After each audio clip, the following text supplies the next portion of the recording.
On today's show, we're going to meet Executive Chef Amit Dash,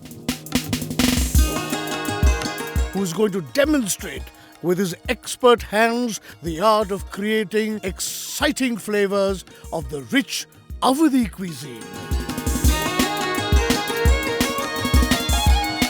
Join us as we take you back in time with the most authentic and popular dishes of an ancient and rich era.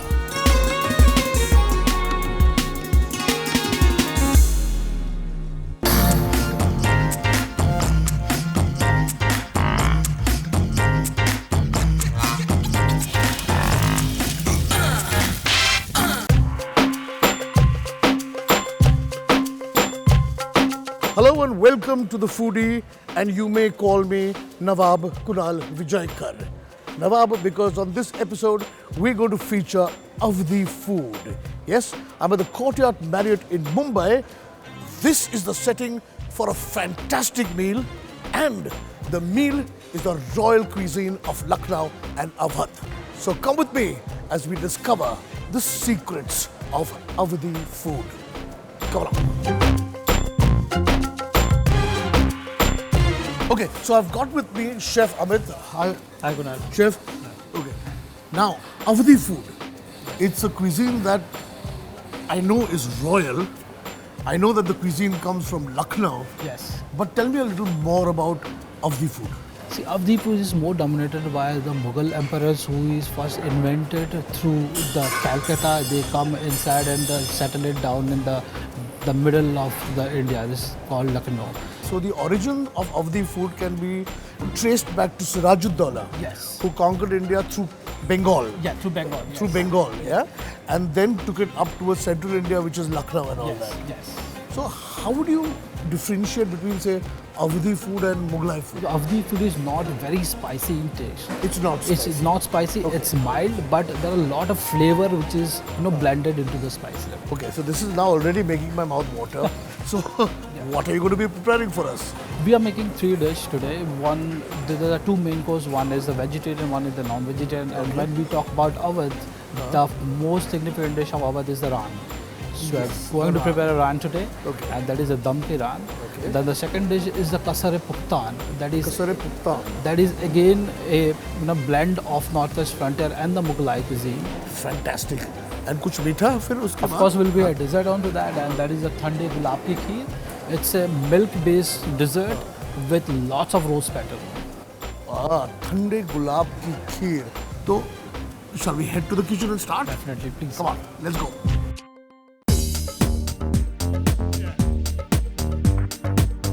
Well, the first thing I noticed when I enter this kitchen is that there are a hell of a lot of ingredients over there, all wonderfully laid out in earthen vessels. And even your cooking vessels are traditional big brass pots. Of course, because everything is significant to the earthenware as well as the brass thing, and brass is significant to the nababs. Okay. So we try to cook it almost everything is in the brass itself. In the brass thing. And that is my belief. I don't know about others. I think the brass will give you a good taste. The taste is different, Yes. Yes. So what are we starting with? We are starting with the ran, as I said. That is pre-marinated, the baby leg of lamb. This lamb that we have over here, the leg of lamb, Yes. has been marinated in what? It's just marinated with the ginger garlic paste, Okay. the papaya juice to give the better tenderizer to it, salt, and little bit of kevda water. Kevda water. Yes. Okay. And you marinated it for It's overnight. marinated for 24 hours. 24 hours, Yes. overnight. Overnight. So this is marinated for 24 hours, so that it's nice and tender, and Yes. will be even more tender when we cook it. Yes. Okay, great. For the ran, for you take the ghee, as I said, it is all about nababs and little more fattening. I have no problem with fattening. Lots of ghee. Yes. Okay, it's almost done. Okay. We'll add some ginger garlic paste. Ginger garlic paste.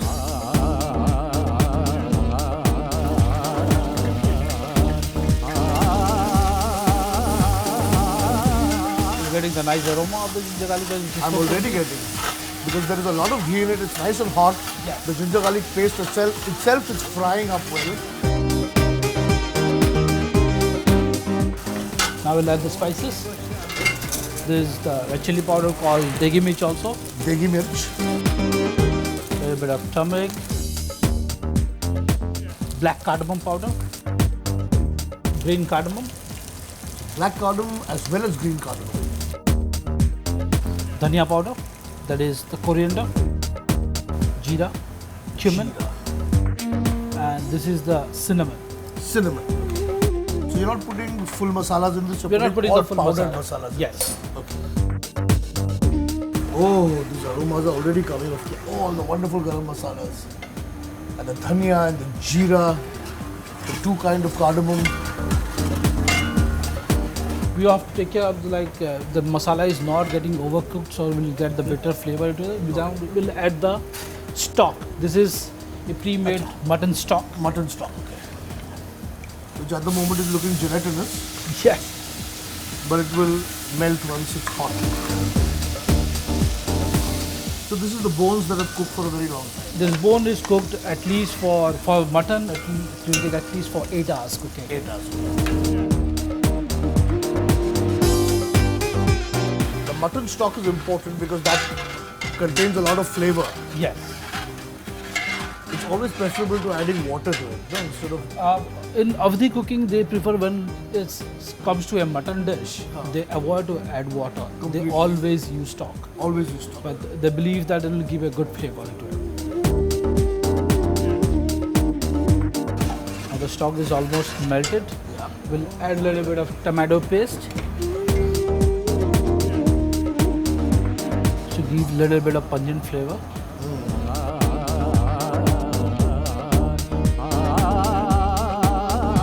This is the brown onion paste. Okay, brown onion paste. Yes. Very. So onion has been fried and then made into a paste. Made into paste. We'll add a little bit of that.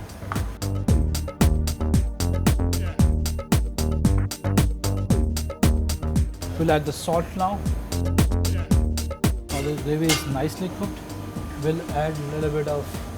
This is saffron dissolved with rose water. Okay. This is again a process of 12 hours. For 12-hour process. Yeah, you have to keep it and you will keep it under a very little bit of heat, Okay. so that the saffron will dissolve with the rose water. So you're saying you take rose water, put saffron in it, and keep it on a low heat for 12 hours. बहुत मेहनत है इस cuisine में, I must say. I immediately get this attar-like flavor. Yes. Now it's time to leave the lamb inside. It's time for the lamb, the leg of lamb, which is marinated overnight, 24 hours to go in.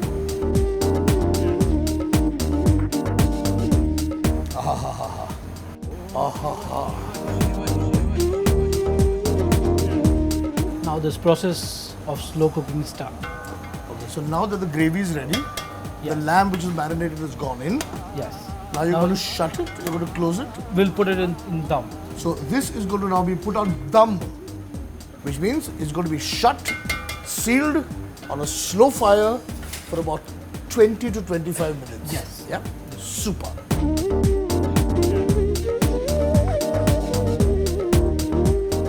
Dum is usually done with the rim of the vessel completely covered by atta so that the steam stays in and does not escape.